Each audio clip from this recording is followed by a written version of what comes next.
Bueno, muy buenas tardes a todos los que se conectan a esta hora, siendo las 2 de la tarde, hora Colombia.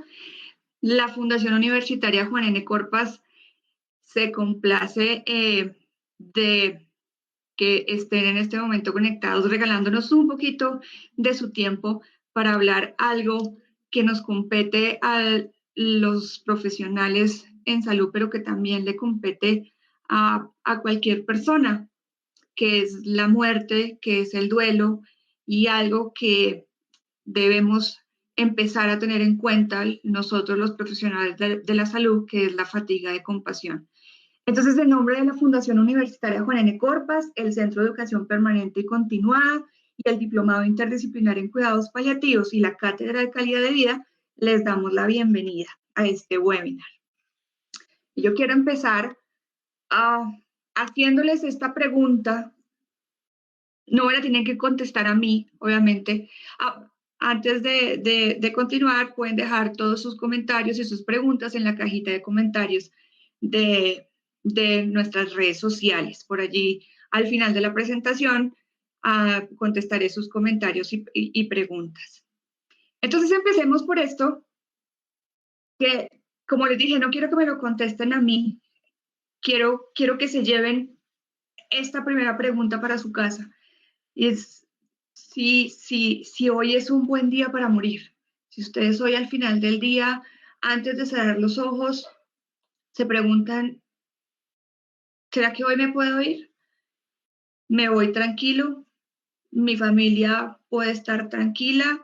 Les va a doler un montón, pero estoy seguro que van a estar tranquilos. He conseguido lo que he podido conseguir, he llegado a donde he querido llegar. O sea que hoy puede ser un buen día para morir. Digamos que la reflexión propia y especialmente en los profesionales en salud y particularmente quienes acompañamos el final de la vida, deberíamos ser capaces de contestar esa pregunta y la respuesta debe ser sí, hoy es un buen día para morir. Pero se las dejo a ustedes para que puedan empezar a hacer esas reflexiones intrapersonales. Este seminario yo siempre lo comienzo desde los 17 años realmente, que es lo que me llevó a ser cuidado al final de la vida. Y es que a los 17 años yo perdí a mi papá. Lo perdí por una insuficiencia renal aguda. Lo perdí por una decisión mal tomada en urgencias. Él hace falla renal, postrenal por medio de contraste y termina en la unidad renal sin posibilidad de diálisis porque él tenía un riñón único, con unos factores de riesgo cardiovasculares importantes. Y en mi casa no se podía hablar sobre la muerte de mi papá.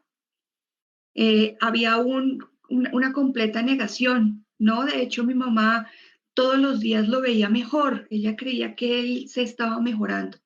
Pero en mi casa solamente se escuchaba el PUN, la creatinina, pero nosotros no podíamos hablar sobre la muerte próxima o posible o inminente o el solo hecho de que mi papá estaba enfermo. De hecho, a nosotros no nos permitieron ir a la clínica. Entonces, él decide pedir su salida voluntaria y una semana después él era médico. Una semana después de su muerte, yo estaba arreglando sus cosas en el consultorio y encima del computador encontré una carta con mi nombre. Y ahí es donde empieza mi camino hacia el acompañamiento de quienes necesitan tanto esa mano para poder trascender. Y yo voy a compartir esas palabras con ustedes. Mocosa, la muerte es un proceso natural. Moriré en pocos días. Te preguntarás por qué te traté diferente, por qué debías leer tantos libros sobre la muerte, la trascendencia y la metafísica. Y la razón es que te voy a dejar, pero estoy seguro que comprenderás por qué moriré físicamente. Entenderás por qué mi último regalo es un libro de insuficiencia renal. Probablemente lo entenderás más adelante en tu carrera. Estoy seguro que cuando parta de este plano físico no tendrás rabia, no llorarás mi ausencia. He hecho lo posible por mostrarte lo que hay después de la muerte. Sabes también que pedí mi salida voluntaria.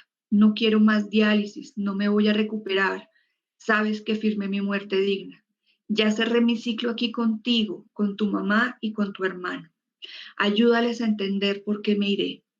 En el repertorio de Kent encontrarás mi recorrido por esta enfermedad día por día. Desde que sentí el primer síntoma, supe que el final ya estaba cerca. No podré disfrutar contigo tu carrera, pero dejo a tu padrino que la disfrutará como si fuera yo. Pero no te preocupes, porque estaré contigo con cada paciente, con cada decisión que tomes, en tus sueños y en tu corazón. Me voy porque ya te enseñé todo lo que te quería enseñar. Haz lo mismo con la patojita y con tu hermano. Siempre estaré contigo. Eres mi máximo orgullo. Serás inigualable como médico y como persona. Sigue siendo auténtica y diferente. Siempre serás mi diosa de la luz. Te amo, mocosa, a tu padre, tu caballero de los cabellos dorados. Y aquí empieza un proceso completamente revelador, porque yo tuve que llegar a casa sin un papá y sin nadie que nos acompañara en ese proceso de construcción del duelo. Teníamos deudas, porque lo que había dejado a mi papá eran deudas, porque un mes después a mi hermano le diagnosticaron una cardiopatía congénita, porque en toda su enfermedad no pudo ir a trabajar y no teníamos mercado, y porque el médico nunca habló con nosotros, porque la única conversación compleja o difícil que el nefrólogo tuvo con mi papá fue que le dijo: doctor Cano, usted es una bomba de tiempo. Mi papá humildemente le dice: sí, doctor, yo sé que soy una bomba de tiempo, por eso me voy a mi casa y pido mi salida voluntaria. Entonces, ¿por qué es importante hablar de la muerte y del proceso de morir? Porque son dos cosas diferentes. La muerte y el proceso de cuando un ser querido está falleciendo. Y nos hemos dado cuenta que tenemos una incapacidad importante en solo verbalizar la palabra muerte. Más aún, tenemos problemas en observar, en entender, en comprender el proceso multidimensional que es fallecer, que es un proceso psicoespiritual. Porque la muerte, el duelo y la fatiga son parte de lo que nosotros debemos reflexionar, porque las conversaciones complejas al final de la vida son importantes, porque uno de estos días puede ser nuestra última batalla. Para los que no me conocen, yo soy Luz Marina Cano, yo soy egresada corpista, yo soy médico, yo soy magíster en educación médica, soy PhD en educación, soy PhD en pensamiento complejo con énfasis en cuidados paliativos y tengo formación avanzada en conversaciones difíciles. Entonces, si yo les hiciera a ustedes una pregunta ahora, porque normalmente esto yo lo hago de forma participativa porque estoy viendo las personas, hoy yo no los veo, pero si yo les pregunto cómo se imaginan la muerte, qué representación semántica hay en su cabeza, lo más probable es que se encuentren con una imagen muy parecida a esta. Siempre es negra, siempre es sórdida, siempre es fría, siempre es tajante, muy parecida a esta, o en algunas ocasiones no es la muerte como tal, sino un lugar. Pero pocas ocasiones consideramos el proceso de morir como un proceso que no es negro, que no es sórdido, sino que en efecto es un proceso tranquilo, es un proceso que tiene colores, es un proceso que está lleno de luz. Lleno de luz. Y entonces, a veces nosotros creemos que uno de los mejores y más preciados momentos que tenemos es el matrimonio, como lo es el nacimiento de un nuevo integrante, como es entrar a la empresa soñada, al trabajo soñado, es todo lo que nosotros podamos experimentar como felicidad sublime. Cuando realmente lo que es un final feliz es estar en la casa, en su lecho de muerte, tranquilo, sin dolor, sin sufrimiento y acompañado de sus seres queridos. Aquí yo quiero desmontar, regresarme un poquito en la historia porque no es que nunca hayamos hablado de la muerte, nunca. La muerte ha existido desde que existe la muerte racional, desde que existe el hombre. Y entonces uno se pregunta, ¿qué pasó en el camino? Entonces aquí yo voy a citar una obra maestra de Philippe Arnes, es un filósofo y un escritor francés, en donde él describe dos dimensiones. Estamos hablando de antes de 1800. La muerte domada y la muerte salvaje. Y la muerte domada era ese evento público de morir. El muriente invitaba a todo el mundo, su familia, a sus amigos, a todos los del pueblo. Mandaba invitaciones. De hecho, hay algunas culturas en Mesoamérica que todavía lo hacen. Pero entonces él mismo planeaba su momento de fallecimiento y lo planeaba alrededor de su familia, alrededor de sus amigos, inclusive alrededor de los niños, porque los niños eran expuestos a la muerte. Entonces la muerte estaba con nosotros, la muerte era normal, era natural, era lo que seguía después de haber cumplido una vida o después de haber padecido alguna enfermedad. Pero después de 1800, cuando empezaron a construirse los primeros hospitales, cuando la tecnología entra a la carrera de medicina y encontramos nuevas formas para prolongar la vida, encontramos mecanismos para tratar enfermedades que no se podían tratar en ese momento, empezamos a dejar la muerte, para los hospitales, para sitios muy blancos, muy llenos de olor a hipoclorito, llenos de personas, llenos de médicos, jefes, enfermeras, residentes y máquinas, pero absolutamente solos en nuestra angustia y en nuestros pensamientos. Y es lo que se considera la muerte salvaje. Entonces, desde 1800, y al tecnicalizar algunos procesos de la medicina, al tener la posibilidad de prolongar la vida, prolongar la edad media, porque pues, obviamente en 1800 uno se moría a los 35, hoy tenemos la posibilidad de morirnos a los 90, a los 100, y ustedes conocen culturas en Nepal particularmente por encima de los 100 años.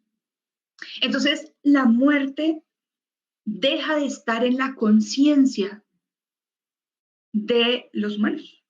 La muerte se convierte en un acto que depende de un tercero, que es un médico. Entonces, en estos imaginarios de la muerte hay cosas muy particulares y es este que tenemos sobre la parca. La parca, que es esta figura negra cadavérica, pues, con un esqueleto, con una guadaña muy filuda. Es una imagen que empieza a aparecer en el siglo XV, haciendo alusión a la destrucción de algo. O sea, hay que tener claro aquí que la Biblia en ningún momento, la Biblia católica, no habla sobre la parca. Lo que contiene la Biblia es Abaddon, que es el ángel destructor. Pero es a partir de este siglo en el que la empezamos a concebir de esa manera y ha quedado en el imaginario social. Otra pregunta que es muy importante que uno debería hacerse es, ¿por qué vestimos de negro? ¿Por qué la muerte la vemos como la ausencia del color y eso tiene un equivalente que es la forma en la que me visto? Y eso nos remonta mucho más lejos que 1800, nos remonta a las culturas primitivas.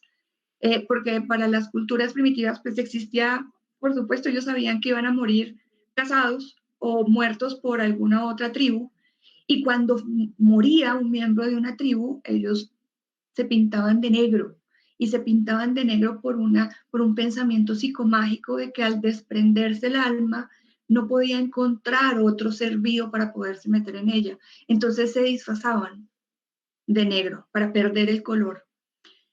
Actualmente hay tribus africanas que se pintan de blanco para poder enmascararse cuando el alma se desprende. Pero realmente el luto se institucionalizó bajo los reyes católicos con el color negro. Y esa es la razón por la que tradición y tradición, generación tras generación, vamos vestidos de negro a nuestros velatorios.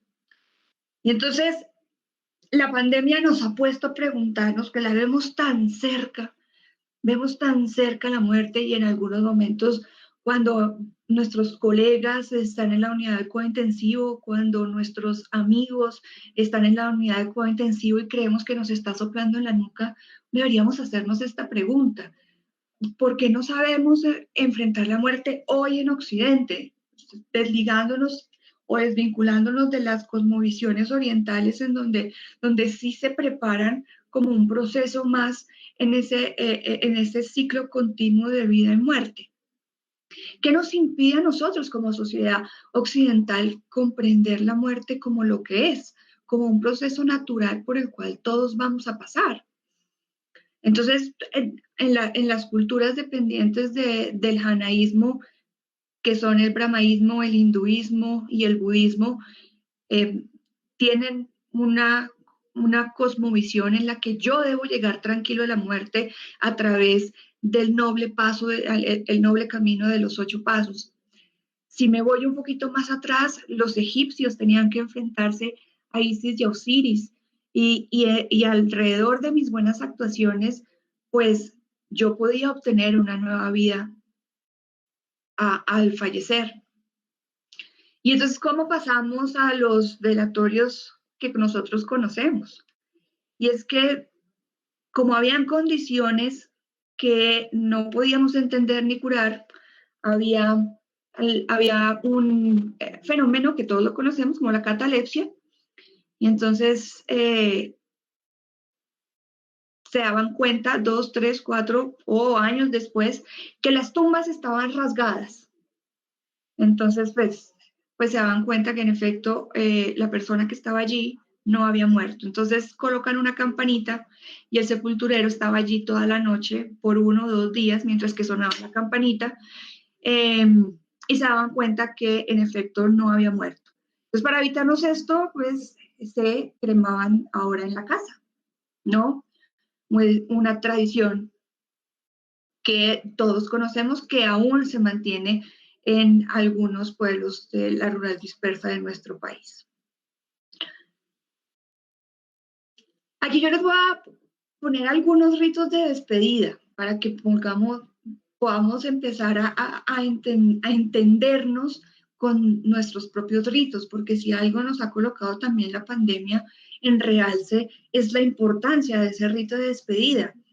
Entonces, la primera figura que ustedes ven ahí es de Filipinas, que son la tribu Irogot, y entonces ellos, sus ataúdes no están en el piso, sus ataúdes están colgados en las montañas para que cuando sus miembros de la comunidad fallecen los puedan ver. Inclusive a veces cuelgan sillas para que sus seres queridos se puedan sentar allí y observarlos desde lo alto. Los zoroastrianos, que son una comunidad en Irak, el cadáver es orinado por un toro y es santificado por un perro, y los restos se llevan a la Torre del Silencio y se dejan allá. La tribu Toraja en Indonesia, ellos tienen una forma de tributar a sus muertos, y es que empiezan a hacer réplicas de madera para que empiecen a vivir con ellos, entre ellos. La tribu Comuche en México, al sur de México, ellos tienen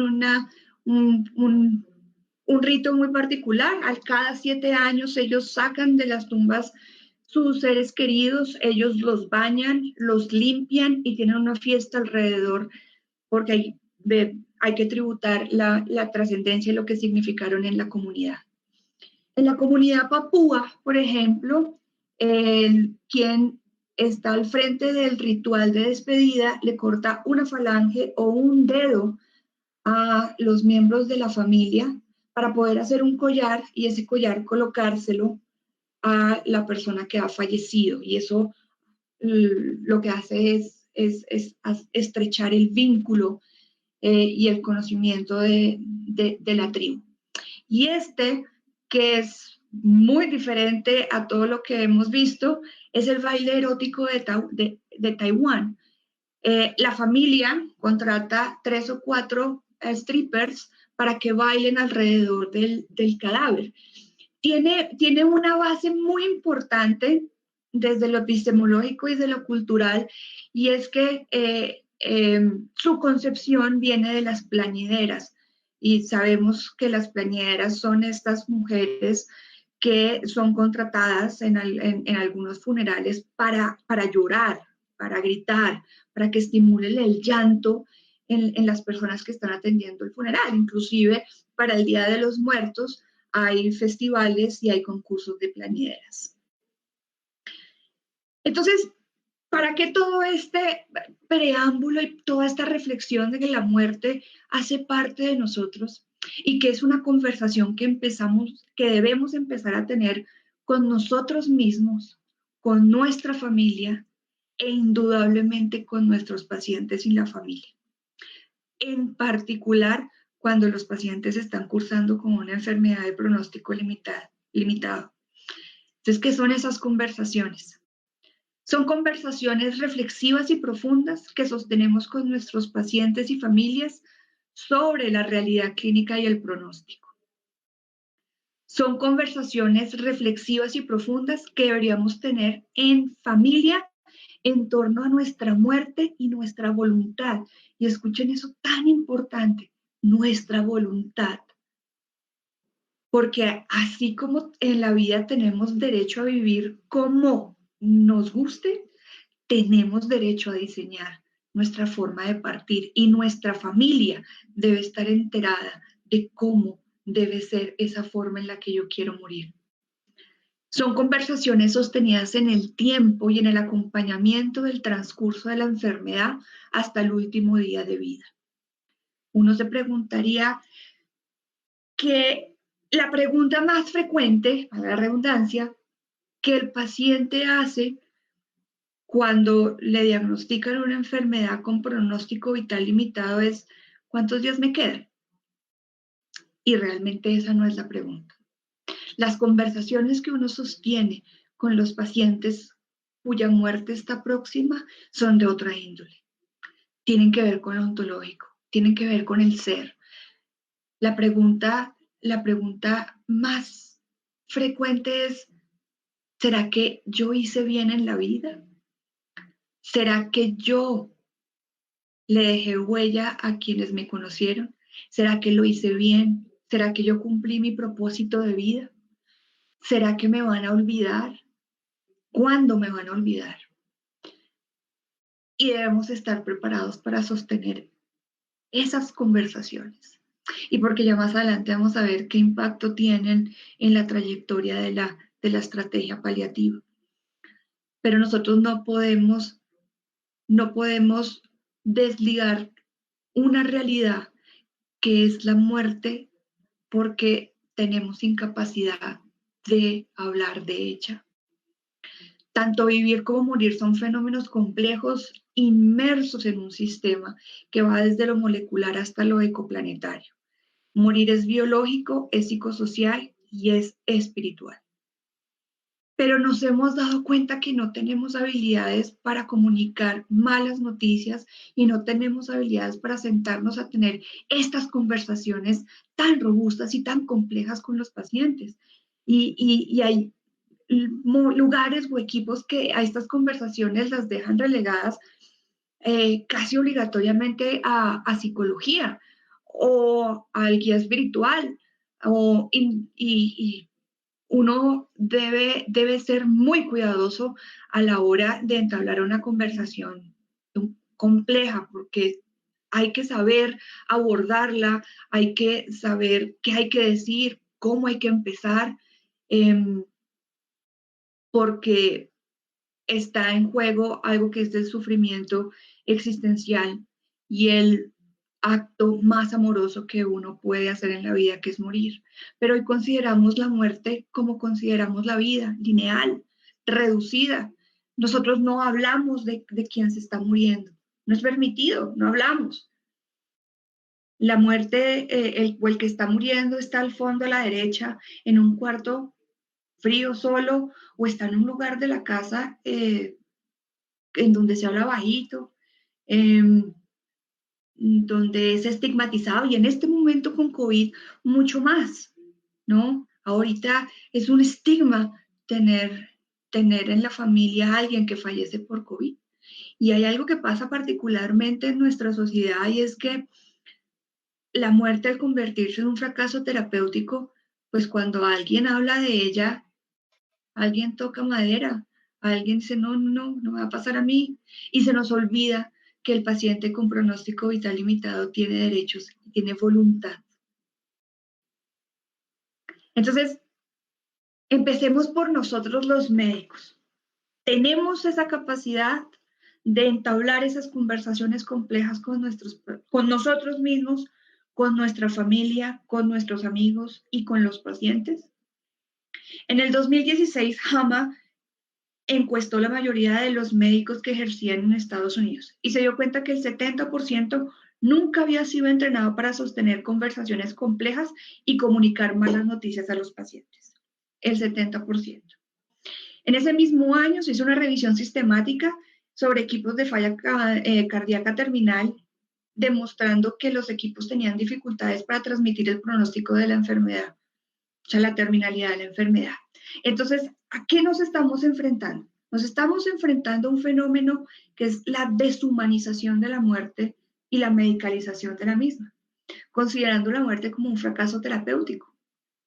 Al muriente se le ignora, se le desprecia, se le abandona y se le anula en su autonomía. Empezamos a tomar decisiones por encima de la autonomía, por encima de él, empezamos a pasar por encima de su voluntad. No le preguntamos en qué cree, no le preguntamos cómo se siente, no le preguntamos cómo percibe la muerte, no le preguntamos cómo quiere fallecer. Al paciente lo dejamos a la deriva con sus emociones, sentimientos y miedo. Y privamos al paciente de la posibilidad de finalizar su proyecto de vida y trascender en su propio morir. Entonces, ahora vámonos al terreno de las conversaciones en familia. ¿Las tenemos en familia? Si yo le preguntara a ustedes, ¿cuántos han tenido esta conversación en familia? Yo podría contar con los dedos de mi mano, de una sola mano, cuántos la han tenido. Porque cuando intentamos tocar el tema de cuando yo muera, yo quisiera que me cremaran, se considera un mal presagio hablar de ella. Y entonces hay alguien en la familia que nos dice, no, no, no, no, no, cállate, no hables andeses, no la llames, no la invoques. Entre más hables de ella, más cerca no la pones. Y eso es una barrera para poder hablar sobre nuestra finitud, hacer la reflexión de nuestra finitud y poder escribirla, porque pues si no lo saben, nosotros tenemos reglamentada la voluntad anticipada, la resolución 2665, donde podemos suscribir nuestra voluntad. Tenemos todo el derecho a hacerla. ¿Por qué? Porque tenemos todo el derecho a terminar nuestro proyecto de vida en relación y en consistencia a nuestro propio sistema de valores y creencias. Porque el sistema de valores y creencias no es el del médico, no es el de la enfermera, no es el del hospital, no es el de toda la familia, es el de quien está pasando por ese proceso de terminalidad. Y porque algo ocurre, como no está en la conciencia de nosotros, no está en la agenda del día, La muerte, si nosotros hacemos un equivalente con otras conversaciones que son tabú, esto equivale a los años 60 con el sexo. Se ha convertido hoy en un absoluto tabú, porque los que se mueren son otros, a los que les da una enfermedad terminal es a otros, porque la muerte le llega al vecino, porque el cáncer le llegó al de la droguería, le llegó a todos menos a nosotros. Y esta es una pregunta que yo me he hecho siendo académica, porque cuando yo estaba en el internado y yo acababa de hacer el ACLS, me lo sabía de memoria, había pasado con como se debe el curso, pues un paciente entra en falla respiratoria. Yo era la interna de turno.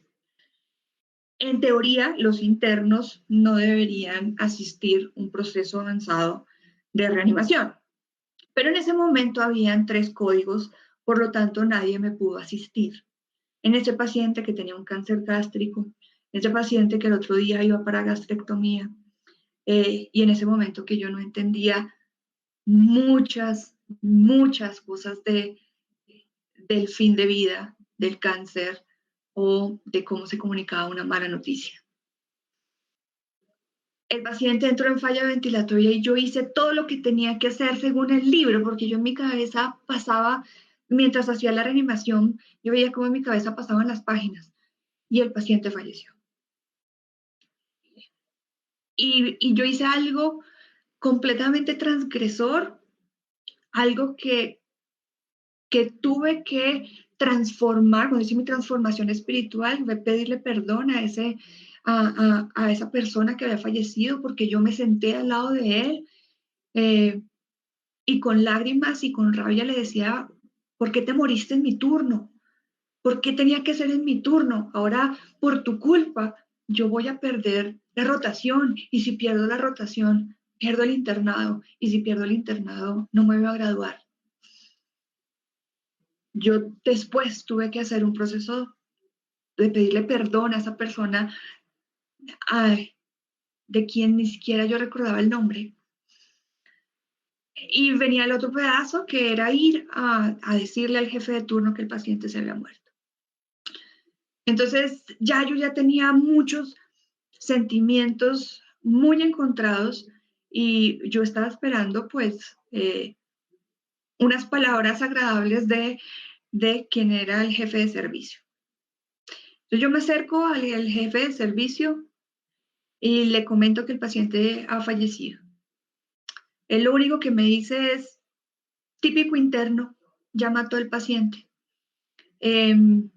Haga los papeles, haga el certificado de defunción, llame a la familia y cuéntele.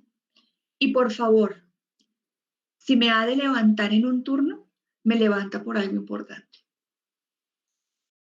Y eso me golpeó, yo recibí una energía que me golpeó hacia atrás, porque no sabía qué era peor de lo que me estaba pasando.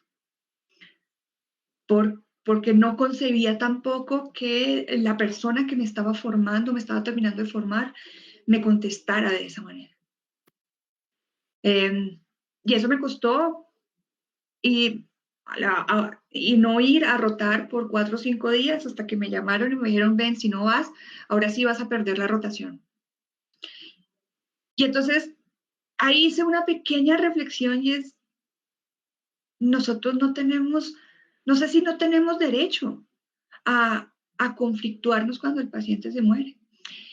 Y transitando por la academia y enseñando cuidados paliativos y haciendo pedagogía sobre la muerte en el pregrado, pues yo he analizado 69 programas de medicina, que son los 69 facultades que hay, y pareciera que los currículos no se mueren los pacientes. Llegamos hasta el adulto mayor, de pronto es la fragilidad y tratamos las demencias, ¿no? Pero los pacientes no se mueren. Y me encuentro con esta imagen, y esta imagen fue viral hace un par de años. Y ustedes pueden juzgar desde cualquier punto de vista, desde lo humano, desde lo profesional, desde lo que quieran, pueden juzgar la imagen. Fui a hacer guardia y una señora estaba agonizando y pues, selfie. Entonces uno se pregunta, ¿será que ella no sabe qué es el razonamiento moral, no sabe qué es el respeto, no conoce la legalidad sobre los pacientes y las fotos sobre los pacientes? Y eso me hizo preguntarme, ¿será que los estudiantes tienen espacios para reflexionar sobre su propia muerte? ¿Será que los estudiantes tienen espacios para exponer sus miedos, para exponer su propio duelo? Porque sabemos que muchos enfrentan muerte de sus seres queridos mientras están cursando la carrera. Les damos herramientas ontológicas para profundizar en la existencia humana y, y cómo se sienten cuando se mueren sus pacientes. O sea, si nosotros pretendemos que un recién graduado que no ha reflexionado sobre su propia muerte, que no le hemos enseñado el proceso de gestionar las emociones y que está bien llorar el vínculo de un paciente, la forma en la que tenemos que abordar la muerte con los pacientes, ¿cómo pretendemos que lo hagan en el primer nivel de atención cuando tienen completo desconocimiento? Les puedo decir, eso sí, que sí tienen clases de bioética, indudablemente, y podemos sacar las notas de los exámenes de bioética, pero una cosa es aprender el contenido teórico, una cosa es repetir de memoria las cosas, otra cosa son las acciones que tomamos a partir de un conocimiento aprendido.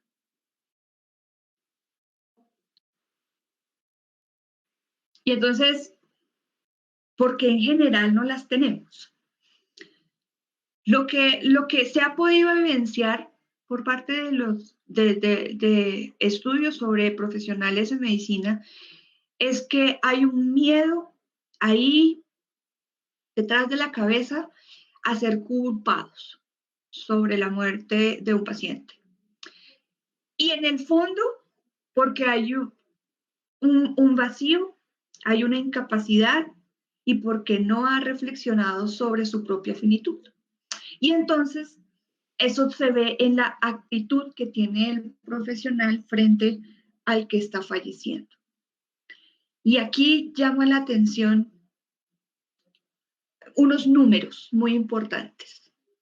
Y es que al año se colocan 120.000 tutelas por trato deshumanizado al paciente terminal o el paciente que está con un pronóstico vital limitado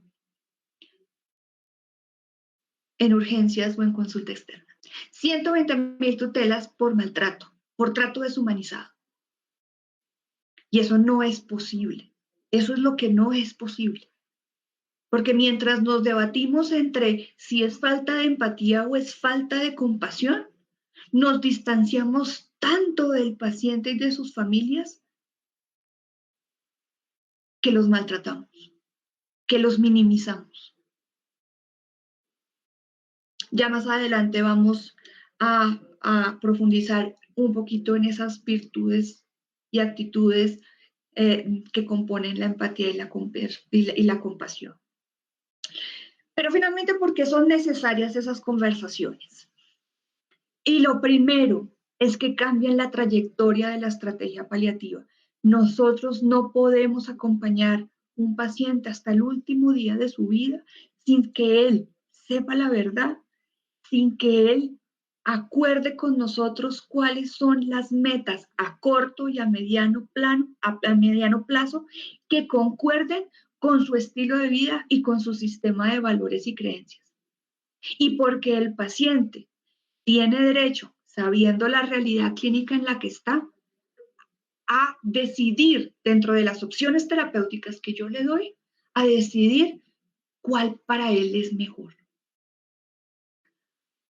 Porque tengo más posibilidad de romper el círculo del silencio o el pacto del silencio. porque puedo establecer metas a corto y a mediano plazo, porque las metas son concordantes con el sistema de valores y creencias de los pacientes en concordancia a su vida. Imagínense, en concordancia a su vida. Y es que mi muerte tiene un componente fundamental. Mi muerte cierra mi proyecto de vida, por eso tiene que ser consistente con lo que yo he decidido ser en mi vida. Es consistente con mi actuar, es consistente con las decisiones que yo he tomado en mi vida. Porque disminuye la distorsión de las expectativas, porque en efecto yo no voy a darle explicación científica a los milagros, son cosas que no necesitan explicación científica, pero el cuidado paliativo, el cuidado al final de la vida no hace milagros. Y hay gran población que entra a la estrategia paliativa sin saber qué es cuidado paliativo. Creen que nosotros somos los que vamos a devolver el estado de salud a los pacientes y la familia. Y somos nosotros los que tenemos que romper esa noticia que no hay posibilidades más curativas para ese paciente. Ahí es cuando nosotros conocemos a los pacientes y sus familias en el peor día de sus días, pero no necesariamente si los acompañamos nosotros, si desarrollamos un modelo de equipo paciente, médico paciente, enfermera paciente, psicólogo paciente, guía espiritual paciente, fundamentado en la confianza mutua. Realmente el último día de la familia, cuando muere el paciente, no va a ser el más triste. Y porque el paciente es el centro de las opciones terapéuticas. Ya no es el modelo paternalista en el que yo voy a decidir qué hay que hacer. Porque el paciente tiene una voluntad, tiene derecho a decidir. No puede hacer lo contrario. Yo no puedo minimizar esa autonomía y yo no puedo pasar por alto la voluntad. ¿Existen instrumentos guías? Sí, existen. Porque dice, bueno, ¿yo cómo hago? Les digo, no hay una fórmula magistral, no está la fórmula mágica en la que uno va a tener una o varias conversaciones y que todas esas conversaciones van a tener un resultado positivo. Está el protocolo Spike, el plan ABCD, la conversación vital, la guía para conversaciones de enfermedades serias y amenazantes, la estrategia Comfort o Goals of Care, el cuestionario Ariadne y el Communication Kit. La estrategia Comfort es una de las que más se usa, corresponde a unas dimensiones que se valoran en el paciente como la comunicación, la orientación y oportunidad, la comunicación asertiva, el estado de la familia, la apertura, el relacionamiento y el equipo. Incorpora de manera reflexiva la experiencia del día a día del paciente y su núcleo, pero la estrategia Comfort es una estrategia usada por nuestras enfermeras. Y entonces me dicen, Lucha, bueno, ¿y entonces cómo se establece? ¿Cómo se dice? ¿Cómo es que se hace? Pues como yo voy a utilizar un ejemplo que me dieron hace poco en un curso que estoy dando de comunicación de malas noticias y gestión del duelo. Y es, ¿cómo quisiera que le dijeran a usted que la quieren, que la aman y que quieren pasar el resto de la vida con usted? Uno se imagina el lugar perfecto. Uno se imagina que huele a rosas, que huele a champán, que es un ambiente cálido, que tiene música adecuada,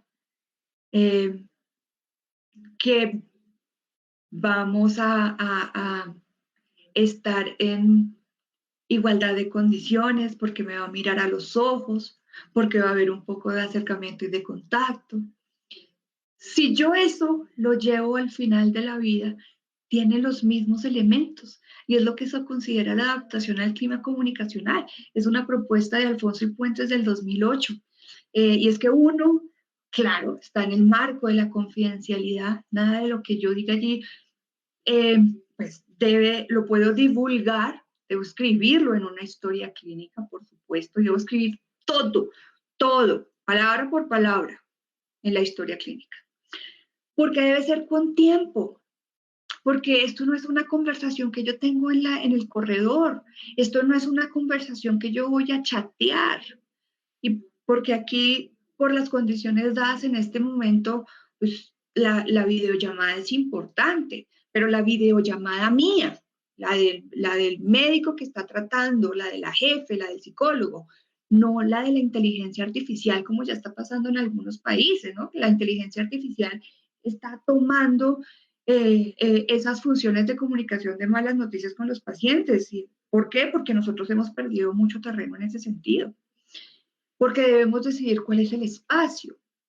porque debo modular mi tono de voz, porque debo medir mis palabras, porque debo saber cuándo hacer pausas, porque debo saber cómo debo mirar al paciente y porque le debo demostrar interés, que él es el centro de lo que su narrativa es la más importante. Entonces debo mantener una simetría corporal y mirarlo a los ojos, porque hay que establecer un vínculo de confianza y cercanía.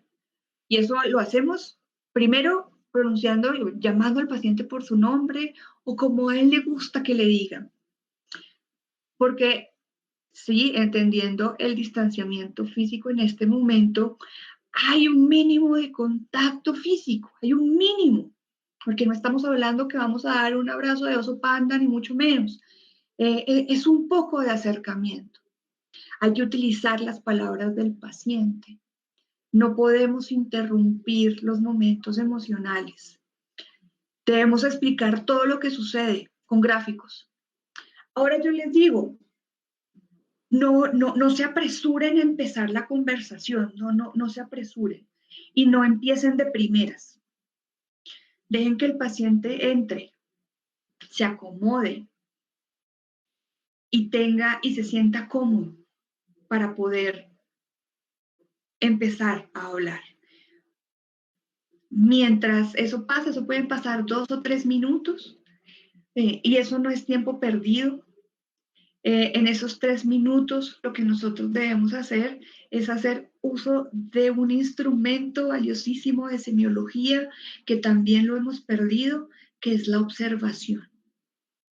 Observe su paciente, observe cómo llega, cómo camina, cómo viene vestido, cómo se sienta, cómo mira el entorno, cómo respira. Eso le da mucha información de cómo está ese paciente en ese momento. Y déjelo que empiece a hablar. Y algo que no puede pasar de la primera conversación, porque puede que en la primera conversación, aquí vamos a tener múltiples conversaciones, si es posible, pero en la primera no vamos a resolver el problema existencial. Pero lo que sí no pueden dejar pasar de la primera conversación es profundizar en el sistema de valores y creencias de los pacientes. Hay que preguntar, o sea, nosotros creemos que por defecto, siendo Colombia un estado laico, nosotros creemos que por defecto todos tienen la misma percepción espiritual o religiosa. Entonces no preguntamos, y no es cierto. La percepción de la muerte ya hemos visto que tiene concepciones variadas según cosmovisiones. También tiene que ver con el nivel educativo, tiene que ver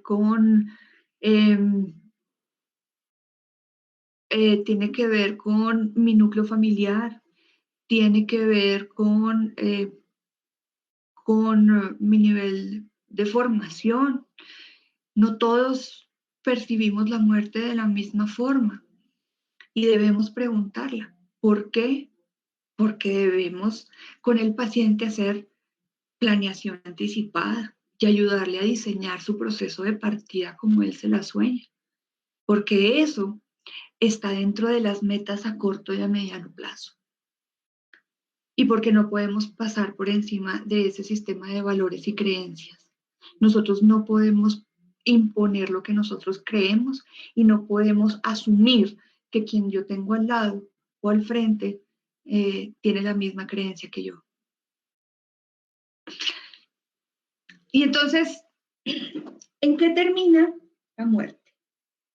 Pues termina en un proceso de duelo. El que fallece, fallece. Pero los que se quedan son los que van a empezar a desarrollar el duelo anticipado.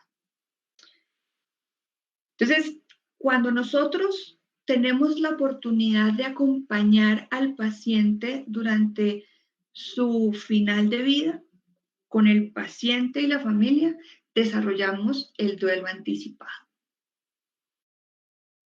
Pero, ¿qué pasó con el coronavirus? ¿Y por qué es relevante en esta conversación que estoy teniendo hoy con ustedes? Y es que aquí ustedes ven las etapas de Kübler-Ross, que son las que más usamos, pero digamos que dentro de cada fase pueden haber mini fases, porque pues no todos vamos a desarrollar el duelo a la misma velocidad. Porque el duelo tiene que ver también con historia de trastorno mental, tiene que ver con historia de adicciones y lo más importante, tiene que ver con el vínculo que yo tenía con esa persona que ha fallecido. Entonces, vamos a navegar por la negociación, la ira, la negación, la depresión, la aceptación y finalmente me voy a poder abrir al mundo. Pero dentro de esas 5 fases pasan cosas pequeñitas. Y es que cuando alguien se muere, el día que se muere, cuando no he tenido la posibilidad de acompañarlo y que la familia desarrolle el duelo anticipado, alguien entra en shock. Yo no lo puedo creer.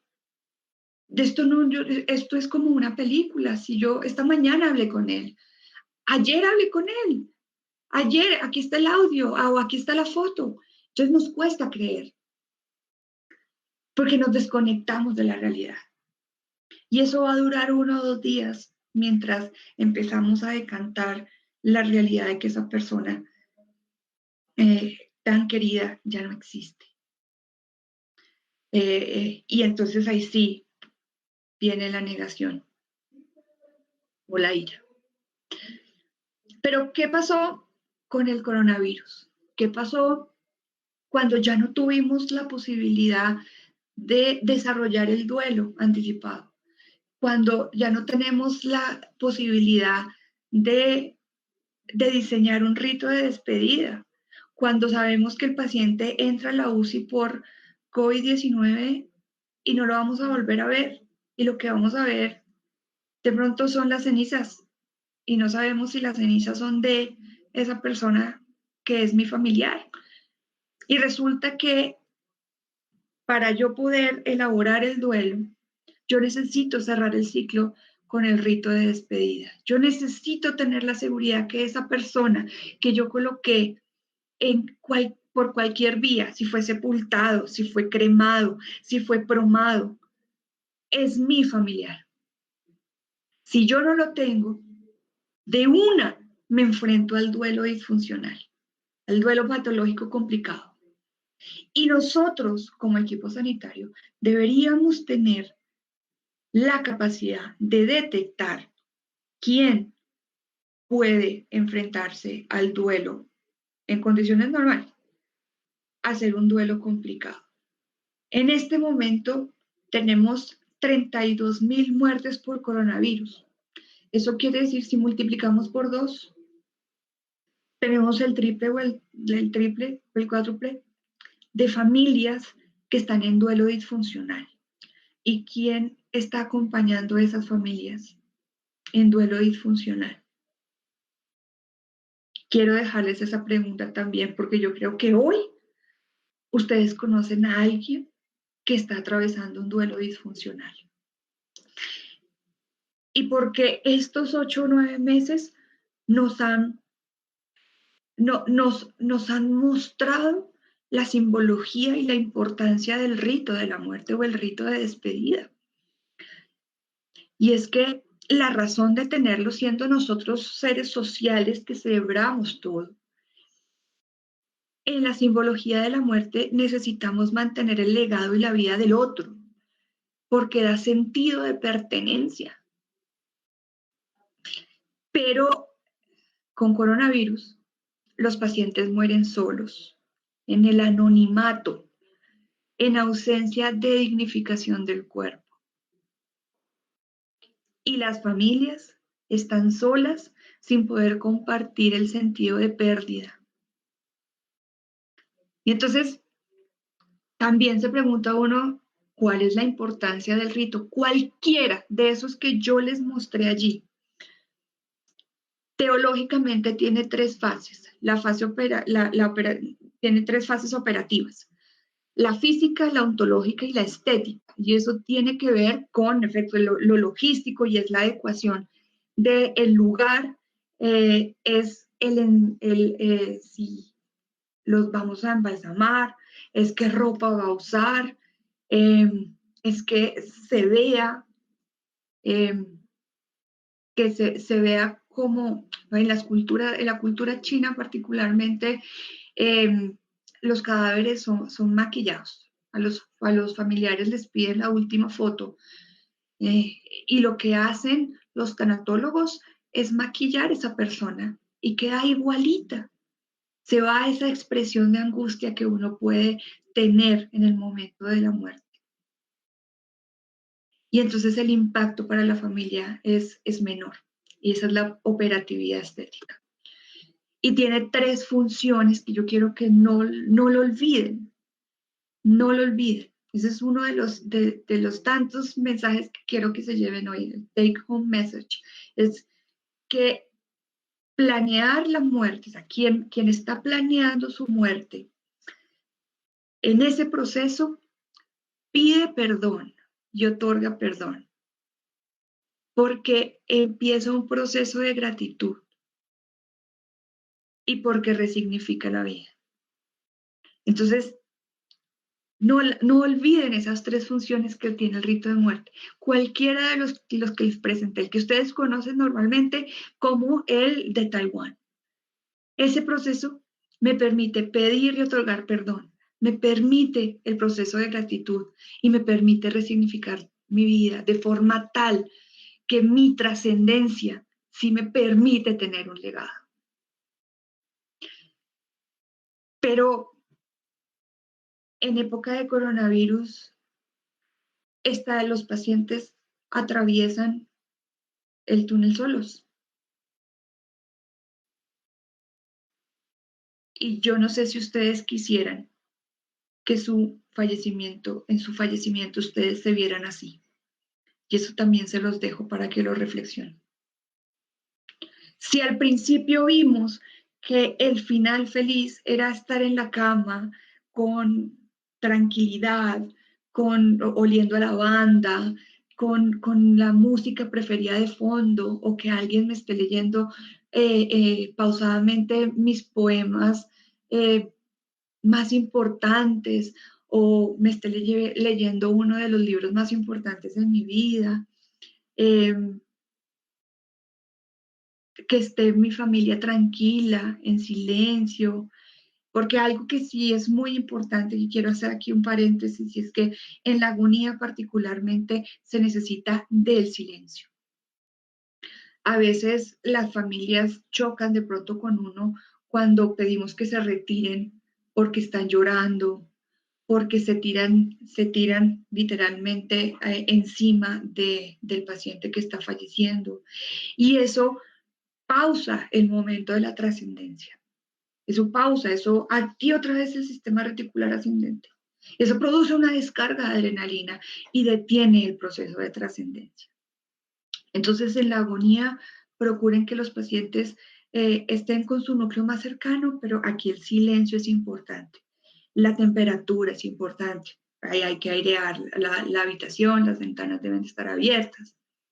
Pero yo creo que ustedes no quisieran estar eh, empacados al vacío,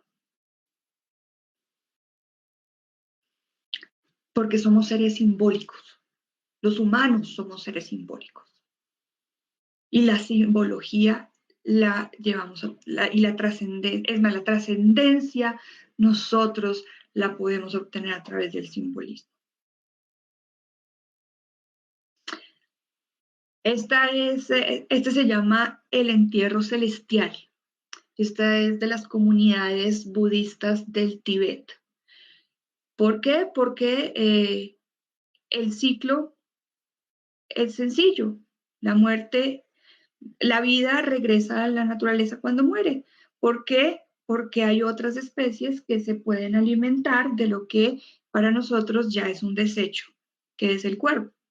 Entonces, los budistas que mueren en esta comunidad, sus cuerpos son regados alrededor de la aldea, donde hay muchos buitres y ellos terminan el proceso de descomposición y finalmente el resto quedará para la tierra y la naturaleza. Entonces, ¿cuál es la diferencia entre el duelo anticipado y el duelo disfuncional? Y es que en el duelo anticipado podemos pedir perdón, recuérdenlo, que es muy importante.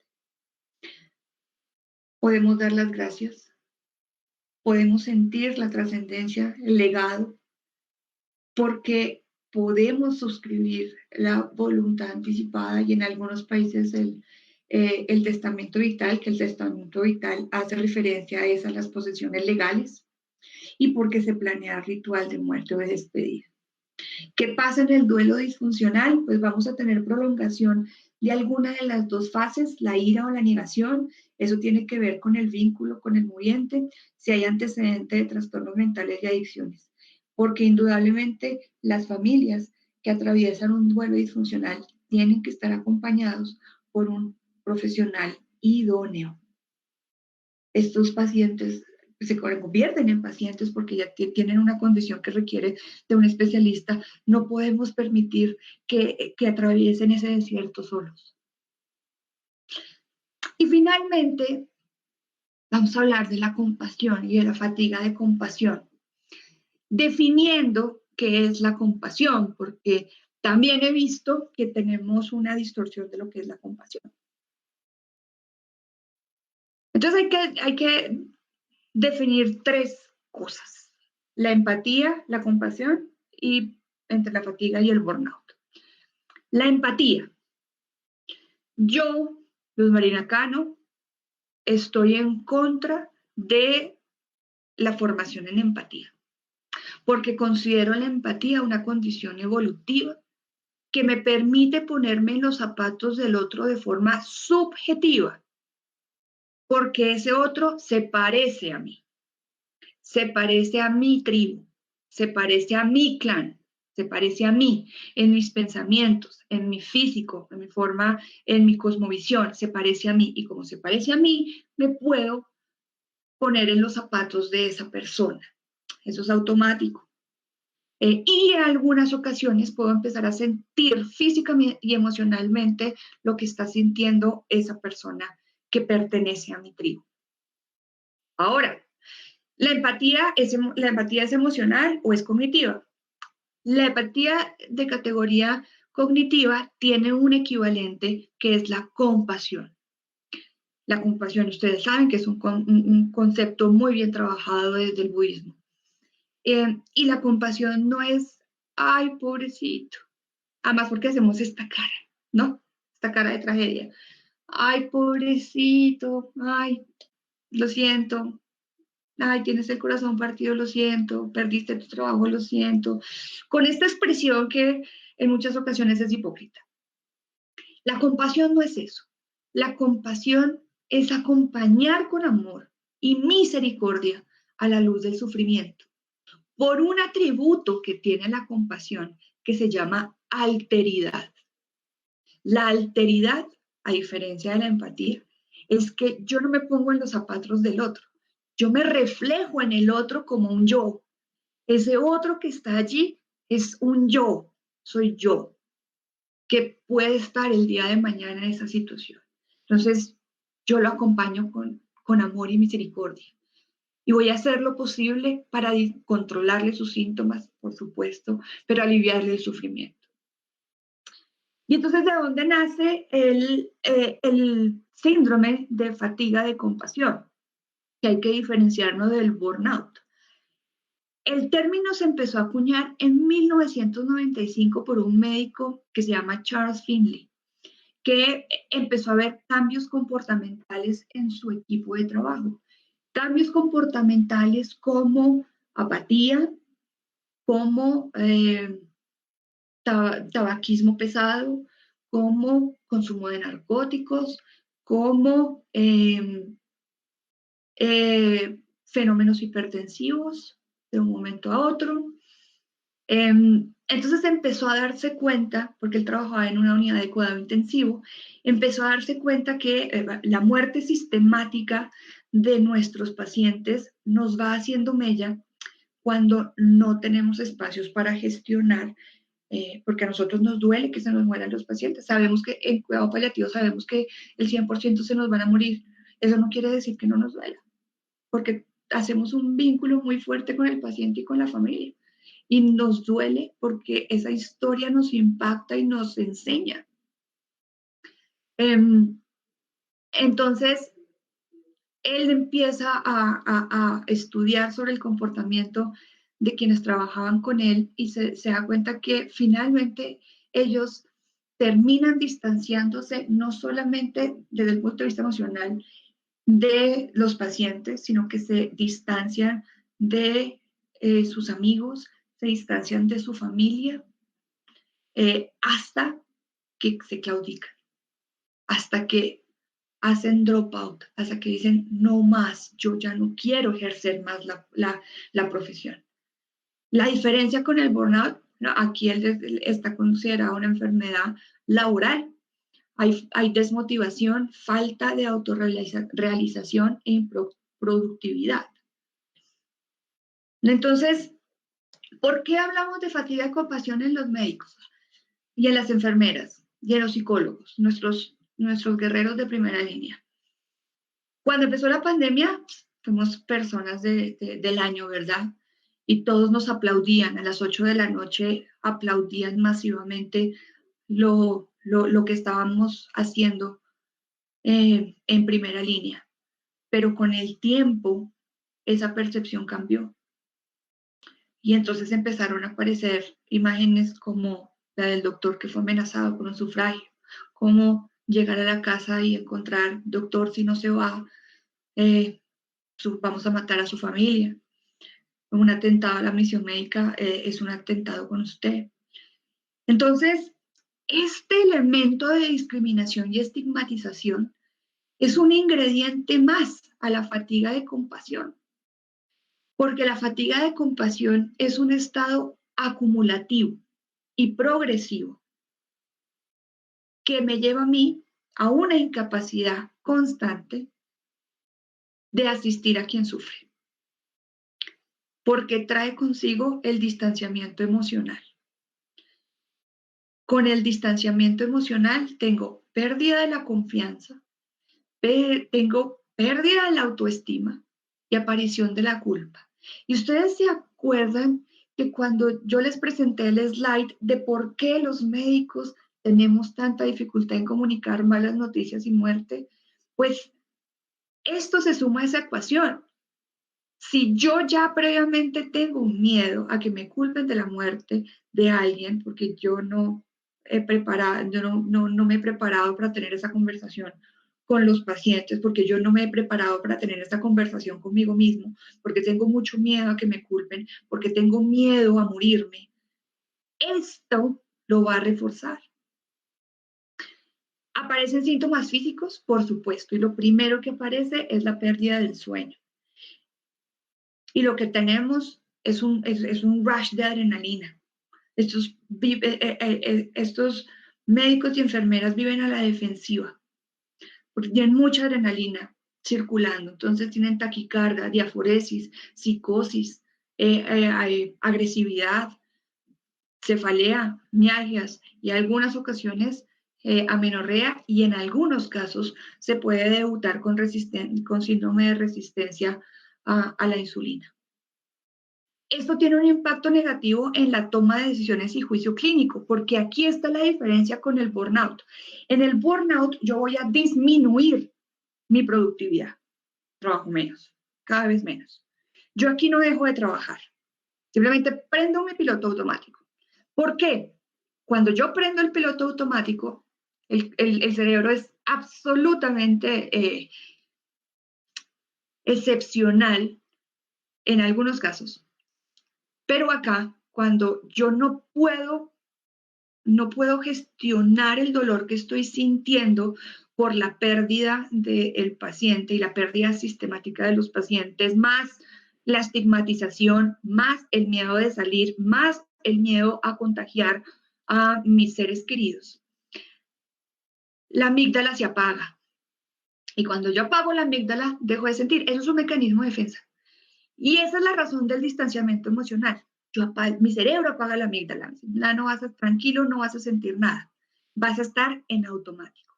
Y eso tiene un impacto negativo en el proceso de juicio clínico, porque ya no me importa. A mí me deja de importar la decisión que yo tome con respecto al paciente. Pero miren, cuando yo soy incapaz de gestionar mis propias emociones como médico, como enfermera, como psicólogo, lo que voy a terminar teniendo es una lesión moral. Esa lesión moral que ya la estamos viendo con los médicos de primera línea de Wuhan, de Italia, de Francia, de Reino Unido y de España, que desarrollan estrés postrauma y son tratados como veteranos de guerra. Y ahí hay claudicación profesional. Ahí me retiro de la carrera. Y una cosa es retirarse de la carrera y seguir viviendo. Lo que no puede ocurrir es que yo me suicide, como ya ha ocurrido en varios países, que yo me suicide por claudicación profesional. Y entonces, ¿por qué yo termino esta conversación con ustedes con la fatiga de compasión? Porque esto impacta la salud mental de nosotros los profesionales en salud. Y eso es un problema de salud pública. ¿Quién nos acompaña? O sea, nosotros sabemos que acompañamos a los pacientes y a las familias y hacemos todo lo posible por garantizar el derecho a la salud y por garantizar su voluntad, por maximizar sus medidas de confort, por controlar los síntomas, porque el paciente fallezca como quiere. ¿Y quién nos acompaña a nosotros? ¿La ARL? Yo quiero que se hagan esa pregunta. Porque es que la salud mental en los médicos, las enfermeras y los psicólogos está completamente estigmatizada. Entonces yo quiero que se hagan esa pregunta, porque la fatiga de compasión es materia de salud pública. Es la salud mental de quienes están allí para atender, para acompañar, para hacer lo que sabemos hacer en medicina, en enfermería, en psicología. Y eso era todo lo que yo quería contarles hoy. La razón de esta conversación es que yo la tuve hace 2 semanas con Des Moines University y muchos no la pudieron ver. El link está en mi canal de YouTube, pero está en inglés y muchos me la pidieron en español. Y entonces aquí está esta conversación. Me pueden encontrar en todas mis redes sociales. Yo termino esta conversación para darle paso si hay alguna pregunta o reflexión con la foto de nuestro fundador y con nuestro himno. Y es: sueña aquel hombre, llora su vida y entre la bruma busca su ser. Abre la senda de roca herida y el agua viva date a beber.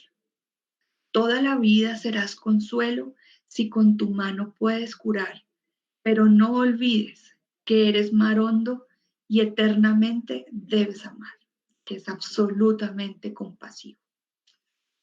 Entonces no lo olviden, yo soy Luz Marina Cano, como ven ahí, Luchita Cano en todas mis redes sociales. Por ahí me pueden buscar, preguntar lo que necesiten. Voy a dejar de compartir la pantalla.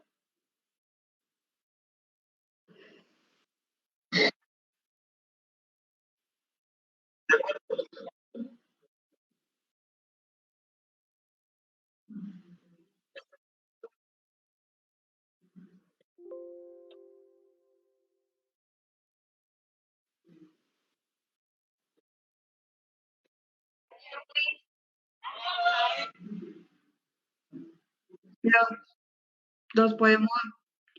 los podemos, ¿tienes, lo leemos?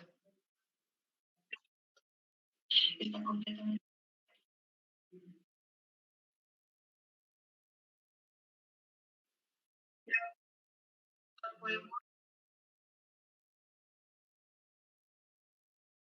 Me repites, se te entró como estática, repíteme otra vez.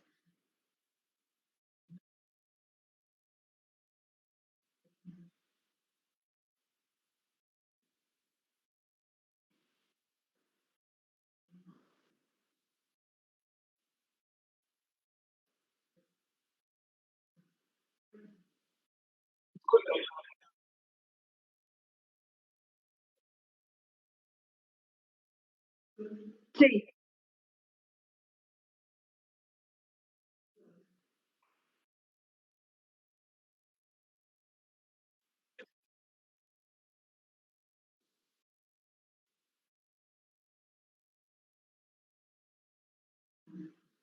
es cierto.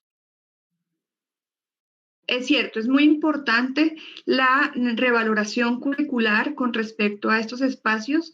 De 69 programas de medicina que hay, solamente 6 tienen un componente electivo u optativo.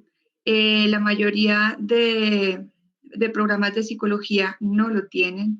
Y en enfermería, vemos que se puede ver un poquito más en algunos módulos que están orientados hacia el cuidado, pero indudablemente el currículum tiene que abrir espacios para tener estas conversaciones, porque debemos tener profesionales idóneos para acompañar el final de la vida, para tener estas conversaciones con nosotros mismos, con los pacientes, con la familia.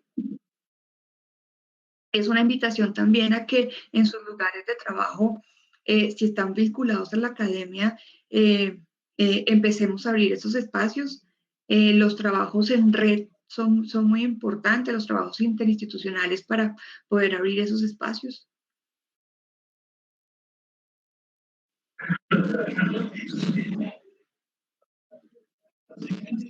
Ah, me están pidiendo las redes sociales. Quiero agradecer a quienes se conectaron. Eh, Gracias por sus comentarios, gracias por sus corazoncitos, gracias por sus palabras. Me consiguen en Facebook como Luchita Cano, como @LuchitaCanoM o solo Luchita Cano. Me consiguen en Twitter como LuchitaCano666, me consiguen en Instagram como LuchitaCano666. Eh, por ahí me pueden no solo seguir, porque la idea no es que me sigan así como por nada, es que podamos interactuar, intercambiar estrategias, experiencias, hacer aprendizaje colaborativo. Realmente de esto se trata, de compartir experiencias. Entonces, y hay que aprovechar y optimizar las plataformas porque pues, esto a veces en condiciones normales de presencialidad es muy difícil ir a un lugar, ir a otro país, a dar una conferencia. Hay que optimizarlas. Yo lo he dicho desde el inicio de la pandemia y es que podemos estar aislados, pero nunca estamos desconectados y por acá podemos hacer y encontrar vínculos y hacer vínculos fantásticos y buenísimos. Entonces, pues me pueden buscar por allí para lo que necesiten. Desde la Fundación Universitaria Juan N. Corpas, les damos las gracias por habernos dado este espacio de su tiempo. Eh, si quieren revisar nuestra oferta académica, no lo olviden, www.unicorpas.edu.co. Con respecto al campo de los cuidados paliativos, está el Diplomado Interdisciplinar de Cuidados Paliativos 100% online y tenemos un curso básico de comunicación de malas noticias y gestión del duelo, 4 sesiones con, de educación remota, 4 sesiones conmigo. Entonces, por si les interesa. Les pido por favor que le den like a este video y que lo compartan y lo compartan para que les llegue a mucha, mucha, mucha gente y cada vez seamos más los que cabildeamos y los que hagamos mucha más red. Entonces, me gustaría el like y el compartir. De todas maneras, mañana o pasado ya debo tener el link de YouTube, entonces va a estar subido al canal de YouTube. Por no me queda más sino darles las gracias, desearles una fantástica tarde o noche desde donde me estén escuchando y Nemasta para todos. Hasta luego.